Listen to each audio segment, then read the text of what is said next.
सिंध हुकूमत ने कराची की तामीर का जहां फैसला किया, वहीं दो पाकिस्तान एडमिनिस्ट्रेटिव सर्विसेज ग्रुप के अफसरान को, जिनमें सैयद सलाउद्दीन अहमद और तहा सलीम को बल्दिया उस्मा कराची के डिस्पोजल पे दिया। और यही वजह है इन अफसरान ने जहां अपने फराइज अंजाम देने के लिए गुज़िश्ता रोज एडमिनिस्ट्रेटर कराची को रिपोर्ट की थी, वहीं बल्दिया उस्मा कराची के महकमा HRM ने 18 सितंबर 2020 में एक ऑर्डर 2184 जारी किया, जिसके तहत सैयद सलाउद्दीन अहमद, जो कि ग्रेड 18 के हैं और एडमिनिस्ट्रेटर कराची के डिस्पोजल पर आए थे, इनको फौरी तौर पर सीनियर डायरेक्टर म्युनिसिपल सर्विसेज तैनात करने के अहकाम जारी कर दिए गए हैं। जबकि यहाँ से नोमान अरशद, जो कि ग्रेड 19 के थे, उनको फौरी तौर पर रिलीव कर दिया गया है। जबकि सैयद सलाउद्दीन अहमद इसी पोस्ट से तनख्वाह भी हासिल करेंगे। वाज़ेह है कि सैयद सलाउद्दीन अहमद इससे पहले एडमिनिस्ट्रेटर गुलशन इकबाल टाउन और उसके साथ साथ सेक्रेटरी लोकल गवर्नमेंट बोर्ड की हैसियत से फराइज अंजाम देने के बाद डिप्टी कमिश्नर जिला जनूबी भी तैनात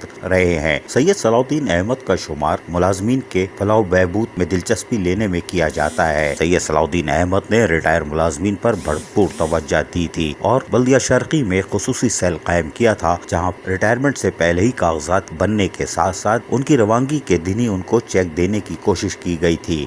एक बड़ा कदम था, लेकिन बाद में इसको खत्म कर दिया गया। सैयद सलाउद्दीन अहमद बल्दियाती सहूलतों की फराहमी का एक तजर्बा रखते हैं। वो एडमिनिस्ट्रेटर होने के नाते ऐसे इलाकों में जहां नजरअंदाज किए गए थे गुलशन इकबाल के, वहां पर भी सफाई सुथराई और दीगर बल्दियाती सहूलतों की फराहमी में पेश थे। तजावुजात के खात्मे का तजर्बा डिप्टी कमिश्नर की हैसियत से उनको हासिल है। बोरी बाजार हो या उसके अतराफ में लकी स्टार तक तजावुजात का खात्मा किया था। तोड़ फोड़ के बजाय दुकानदारों को एतमाद में लिया था। दुकानदारों ने खुद तजावुजात खत्म की थी। सैयद सलाउद्दीन अहमद म्युनिसिपल सर्विसेज के ओहदे पर तैनात होने के बाद यकीनन शहर की जहां भरपूर खिदमत कर सकेंगे, वहीं तबाहाल कराची की तामीर में अपना हिस्सा डालेंगे। सिंध हुकूमत की तरफ से आने वाले तहा सलीम, सैयद सलाउद्दीन अहमद यकीनन बल्दिया उस्मा कराची में मजीद काम भी करेंगे। ये सिर्फ सीनियर डायरेक्टर म्युनिसिपल सर्विसेज या डायरेक्टर बागात तहा सलीम नहीं होंगे, बल्कि शहर की तामीर के साथ साथ उसकी बेहतरी में लोगों को बल्दियाती सहूलतों की फराहमी के साथ साथ बल्दिया उस्मा कराची में होने वाले और दीगर कामों में भी अपना किरदार अदा करेंगे, जिससे बॉसों का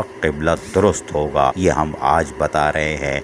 हमने कल आपको बताया था कि 2 OPS अफसरान आ गए हैं। ये हमने कहा जरूर था, लेकिन पाकिस्तान एडमिनिस्ट्रेटिव सर्विस ग्रुप के ये 2 अफसरान कहीं भी तैनात किए जा सकते हैं और यही वजह है कि इनकी तैनाती से कुछ अफसरान में जरूर खलबली मची होगी, लेकिन मचती है तो मचती रहे। कराची तो बनेगा। मुलाजमीन को जहां सहूलतें मिलेंगी, वहीं कराची वालों को भी अब कुछ रंग बदलता देखने को मिलेगा। अजीज आरिफ, KBS बल्दियाती न्यूज़, कराची।